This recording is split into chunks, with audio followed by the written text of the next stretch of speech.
It had nothing to do with my job.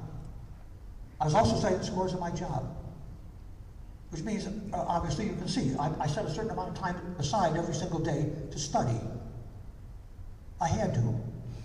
And I had to be very careful that the time that I needed to order buses and to sell grapefruit didn't make it impossible for me to grow. Now you have to do that. I did that. But I also did the other. It's very important for you. It's important for your kids that you grow. So a priority of the music education band program is the continuous development and growth of the person up front as a musician, teacher, conductor, and person. That's not something you'd like to get around to. It's absolutely necessary. You know, if you were in most professions, if you're a doctor, if you don't keep doing that, you're obsolete in 1 month. There's so much being discovered in physics, and many other areas. You become obsolete so fast. Well, music education, people can become obsolete very, very fast. You're supposed to be the expert. You're the musician. You are leading them to music.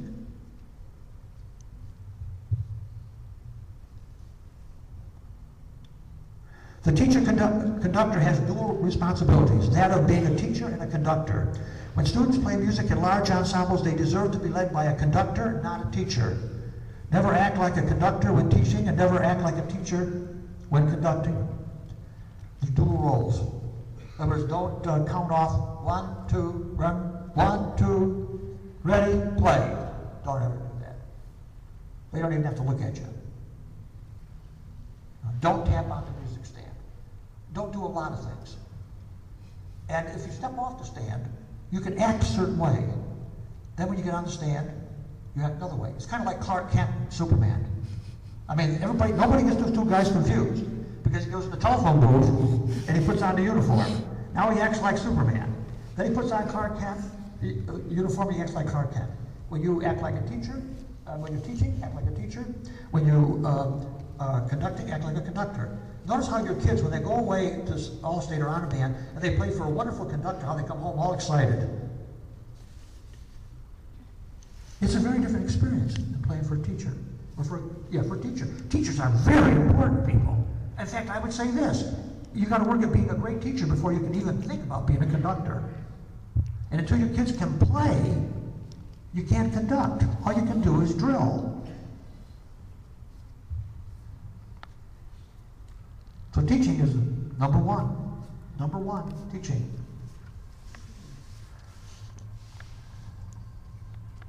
Both the band director and the student should display joy when something exciting happens in a rehearsal. Recognize playing things, when something is played in an exciting, expressive way. Shuffle feet. Tell your kids to do that.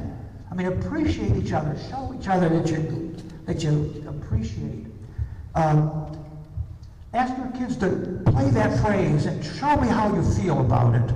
Don't play it the way I told you. Let me play it in a way that lets me know how you feel about this. So they can arrive at the idea that ensemble playing is a give and take process, a sharing process. See, it takes more time to do this, but it's time well spent. And obviously, you know, if you should share with your students, I'm sure you probably do, information about the composer, about the piece. If you do it, make sure that you do it in a manner that does not stop the music teaching flow, because you don't want to get, you know, too long-winded. But I think it's very important that they have some kind of context for the piece that they're studying. The way I dealt with teaching music history in my ensemble was that we had a reading folder that the music was arranged in chronological order, starting with, believe it or not, Gregorian chant. And we read out of that folder for about 10 or 15 minutes every day for a whole year.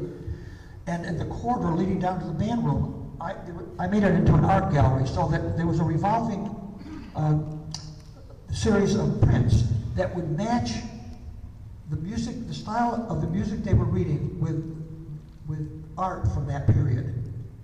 And then I would put on a sheet, one single sheet, just basically characteristics of that period. I still get cards from kids in my band who are in Europe or someplace and have gone to a museum or something, seeing something that they first made contact with in that situation. I do think that teaching music history is an important part of teaching music. I also think that the one thing that the requirement to stay in my high school band was that each student had to write an original composition for his piece every year. And when I first stated that, they were reluctant. But you know, they started with their world of sound, and the early pieces sounded like pieces that we played or they played. But little by little, this thing grew and grew, and it was no longer a matter of writing a piece. It was how many of them can we play, they even had 3 or 4 of them published. And this coupled with the commissioning process, where we brought, I mean, after all, look at it. If a kid tries to write a piece and is a little successful, his admiration or her admiration for a person like Corral Husa or Vincent Persichetti, when they show up, because they wrote it and it works, their appreciation of the creator, because they have participated in the creative experience, grows by leaps and bounds.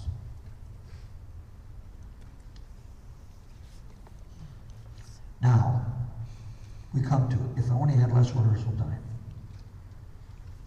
Conductors of school instrumental music ensembles, bands, winds, ensembles, orchestras have too much rehearsal time.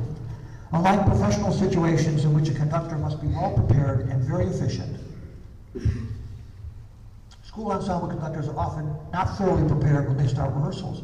They lack complete knowledge pertaining to the grammar of the pieces, complete knowledge relating to the things that make each piece exciting and special, a feelingful image of the piece, all the things necessary to ensure that rehearsals will be effective, efficient, thorough, and most importantly, musically stimulating and exciting.